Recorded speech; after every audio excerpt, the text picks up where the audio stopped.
Hello, my friends. I am so happy to see you here. Imagine a man standing on the deck of a ship. The ocean is gray and wide. The wind is cold. He is holding a small bag close to his body. Inside that bag, a golden trophy. It is small. It weighs less than 4 kilograms. No one asked him to bring it. No one is waiting for him on the other side. Most people think he is a little crazy, but he is smiling because he believes in something. And today we follow the story of a game, not just any game, the game that 6 billion people watch together. The game that a 17-year-old boy once played with a grapefruit stuffed into a sock. The game that a dog once saved. And the game that, every 4 years, makes the whole world speak the same language. If this story gives you something, a little calm, a little wonder, I would love for you to stay with us. Leave a like and find the subscribe button. Thank you. The man on the ship was named Jules Rimet. He was the president of FIFA, and he was traveling to Uruguay. He was going to watch the first World Cup. The year was 1930. 13 nations had agreed to play, but only 4 were from Europe. Rimet had begged them to come. He had written letters, he had made phone calls, he had visited football associations in person. Most of Europe said no. The journey by ship took 2 weeks. The Great Depression had just begun. Money was short. The world was tired. But Rimet believed in one idea. He believed that football could be a language the whole world could speak, that when nations played against each other, they would understand each other a little better. He had no proof of that. He just believed it. But where did this game come from? Let us go back, further back than Uruguay, further back than Jules Rimet, all the way to a cold Tuesday afternoon in Scotland, November 30th, 1872. A field in Glasgow. 2 teams walked onto the pitch. One wore dark blue, one wore white. England against Scotland. About 4,000 people came to watch. Nobody scored. The match ended 0-0. It lasted 90 minutes. It produced no goals, no drama. By modern standards, completely forgettable. But it was the first official international football match in history. Can you imagine? 2 nations had agreed to settle something on a football pitch, not with armies, not with politicians, with 11 players and a ball. The idea was small. The consequences were enormous. Football spread from Britain to Europe, from Europe to South America, from South America to Africa and Asia. Everywhere it went, people fell in love with it. A game invented by English schoolboys became the game of the entire planet. By the 1920s, football had reached the Olympic Games, and at the 1924 Olympics in Paris, Uruguay walked onto the pitch. A small South American nation arrived. Nobody expected them to do anything, but they played with a style nobody in Europe had ever seen. Fast. Creative, joyful. The crowd at the Colombe Stadium fell silent. Then they rose to their feet. Uruguay won the gold medal. 4 years later, they won again. Europe was stunned. Can you imagine? A small nation from the other side of the world, and nobody in Europe had an answer for them. That small nation was Uruguay. Jules Rimet was watching, and he knew it was time. In 1928, Rimet stood up at the FIFA Congress and made his proposal. Football needed its own world championship, not part of the Olympics, something bigger, something that belonged only to football. The vote passed. The World Cup was born. 2 years later, that ship, that gray ocean, that small golden trophy in a bag, and Jules Rimet smiling, heading toward a dream. The first World Cup almost did not happen. Europe did not want to come. England, Germany, Italy, Spain all said no. The journey was too long. The depression was too deep. But 4 European nations finally agreed: France, Belgium, Yugoslavia, and Romania, whose players were chosen personally by their king. King Carol II read through the list himself. He chose who would go. Can you imagine a king picking his nation's football squad? 13 teams, all crossing the ocean by ship, all arriving in Montevideo, Uruguay. On July 13, 1930, a French player named Lucien Laurent received the ball. He hit a volley into the net. It was the first goal ever scored in a FIFA World Cup. Lucien Laurent was 23 years old. He scored the first goal in World Cup history. Almost nobody remembers his name today. Uruguay won the final against Argentina, 4-2, in front of 93,000 people. Jules Rimet walked onto the pitch and handed the trophy to the Uruguay captain. He was smiling. His crazy idea had worked. But the real lesson of that first World Cup was not who won. It was something else, something the tournament kept teaching, again and again. In football, the small can beat the large. The unknown can defeat the famous. No result is ever guaranteed. 20 years later, the world learned this lesson in the most dramatic way possible. 1950, Brazil. The Maracanã Stadium in Rio de Janeiro, the largest stadium ever built, holding 200,000 people. Brazil was the host. Brazil was the favorite. The entire country believed with complete certainty that Brazil would win. The final match was against Uruguay. Brazil only needed a draw. People were already celebrating in the streets. But something was coming that nobody expected. Uruguay scored. Then Uruguay scored again. Uruguay won, 2-1. 200,000 people fell silent at the same moment. The silence spread across the whole country. It is still called the Maracanazo, the Great Maracanã Shock. Years later, the man who scored Uruguay's winning goal was asked about that day. He smiled and said, "Only 3 people have ever silenced the Maracanã: Frank Sinatra, the Pope, and me." The World Cup was growing. Every 4 years, new stories were written. But in 1958, one story changed everything. A 17-year-old boy boarded a plane to Sweden. He had grown up so poor that he practiced football with a grapefruit stuffed into a sock. His father was a footballer who never made it big. The boy promised himself he would be different. His name was Edson Arantes do Nascimento. The world would call him Pelé.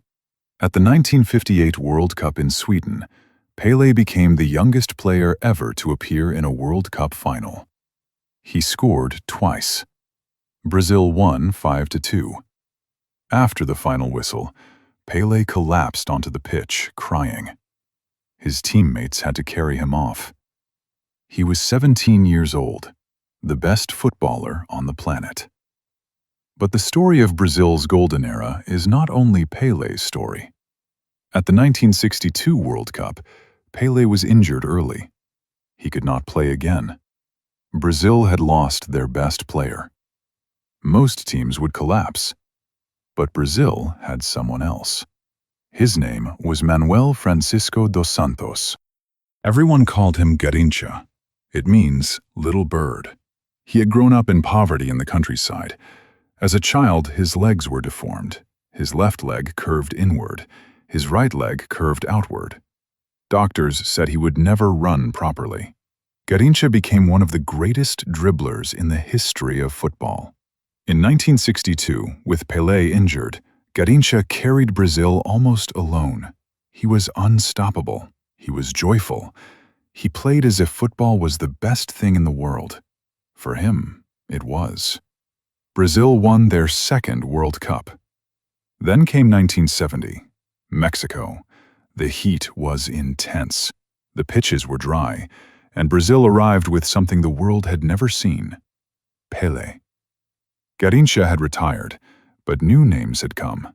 Tostão, Rivellino, Carlos Alberto. 11 players who moved together like one mind.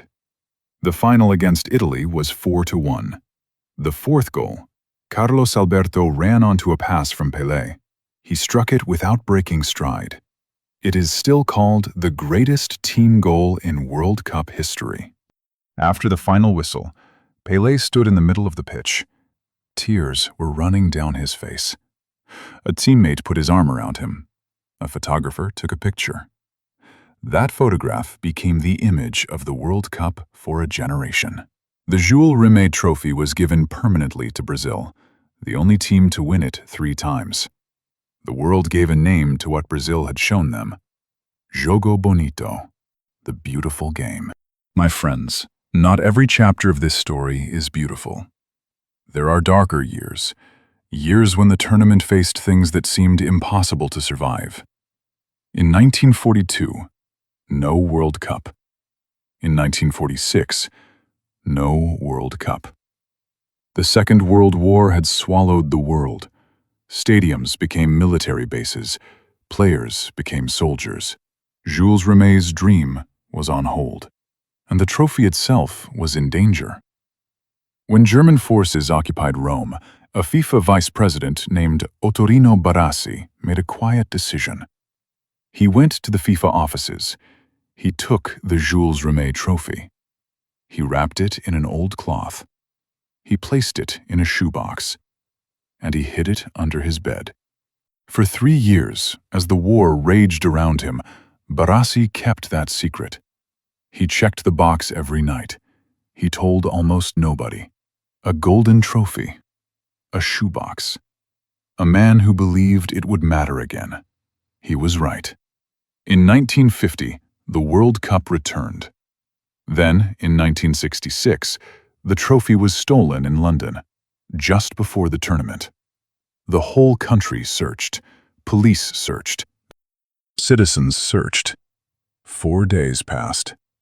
And then, a dog named Pickles was sniffing around a garden in South London.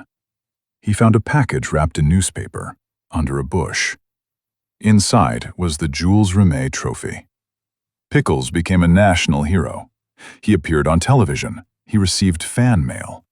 The World Cup continued. Can you imagine? A trophy hidden in a shoebox under a bed.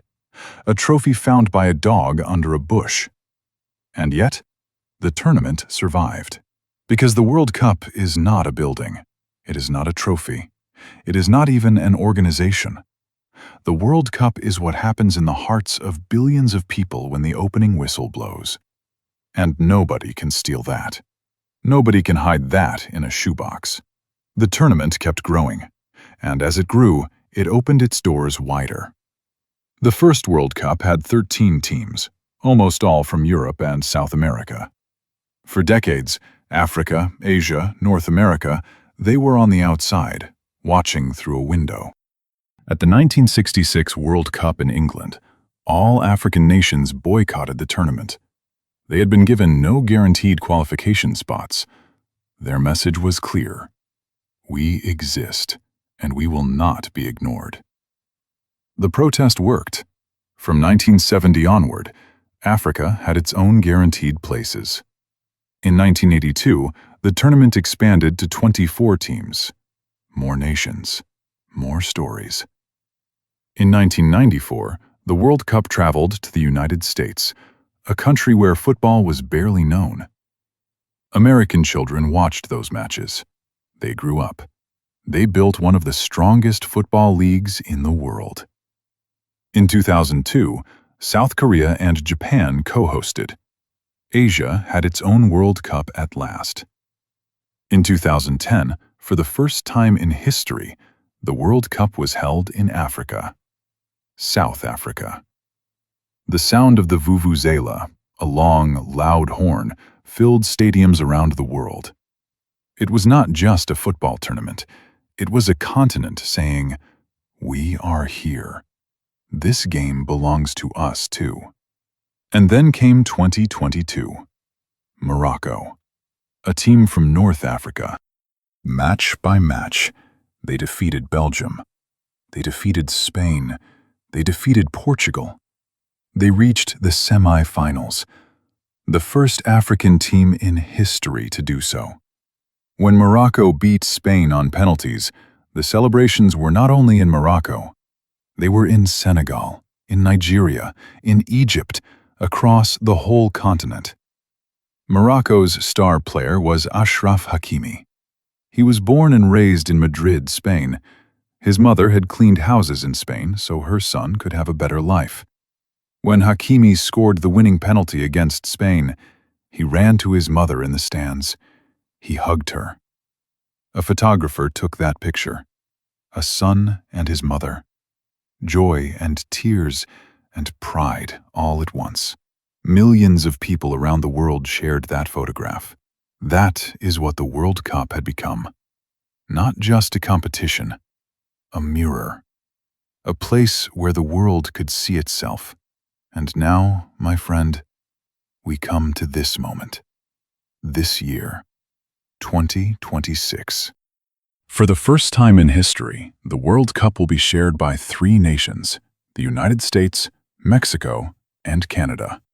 16 cities will open their doors, 11 in the United States, 3 in Mexico, Guadalajara, Mexico City, Monterrey, and 2 in Canada, Toronto and Vancouver. The tournament will expand to 48 teams, bigger than it has ever been. Every part of the world will have its own place. Nations that have never competed before will walk onto the World Cup stage. New stories will begin. On June 11th, a referee in Mexico City will put a whistle to his lips. 48 nations will have traveled from every corner of the planet. Some will arrive as favorites. Most will arrive as dreamers. About 6 billion people will be watching. More than 3/4 of every human being alive on Earth. They will watch in living rooms and in bars, on phones and laptops, alone and with families, and with strangers who become friends for 90 minutes. They will speak thousands of different languages. They will come from cultures that have almost nothing in common. But at the moment the whistle blows, they will all understand exactly what is happening. Think about Jules Rimet, standing on that ship in 1930, holding a small golden trophy in a bag. He was not carrying a trophy. He was carrying an idea. The idea that football could be a language the whole world spoke. That when nations met on a football pitch, they came a little closer to understanding each other. He had no proof. He just believed it. 154 years have passed since that 0-0 draw in Glasgow. Since that cold Tuesday afternoon, his idea has been tested by world wars, by political storms, by every kind of difficulty the world can produce. It is still standing. The shoebox is open now. The trophy sits in the middle of the world, under 6 billion pairs of eyes, waiting to be lifted by a captain from a nation that might surprise everyone. It always surprises everyone. That has always been the point. And you, my friend, maybe you know this feeling too. The feeling of carrying something, an idea, a hope, a quiet belief in something that others cannot yet see. Maybe people have told you it is a little crazy. Maybe the road ahead looks long, like an ocean crossing, like 2 weeks on a ship with no guarantee of what waits at the end. Jules Rimet did not know what his idea would become. He just kept going. And the world changed because he did. That quiet thing inside you, the one that keeps going, that is not small. That has always been enough. The World Cup belongs to everyone. It belongs to a 17-year-old boy who practiced with a grapefruit. It belongs to a little bird with curved legs who flew anyway. It belongs to a man who hid a trophy in a shoebox and checked it every night. It belongs to a mother who cleaned houses in Madrid so her son could run onto the greatest stage in the world. And it belongs to the 6 billion people who watch and feel together. Thank you for walking this journey with me today, my friends. I am so glad you were here. Now, leave a comment and tell me, which moment from this story surprised you most? Was it the shoebox? Was it Pickles the dog? Was it Ashraf Hakimi running to his mother? I want to know. Until next time, take care of yourself. I will see you soon with another story.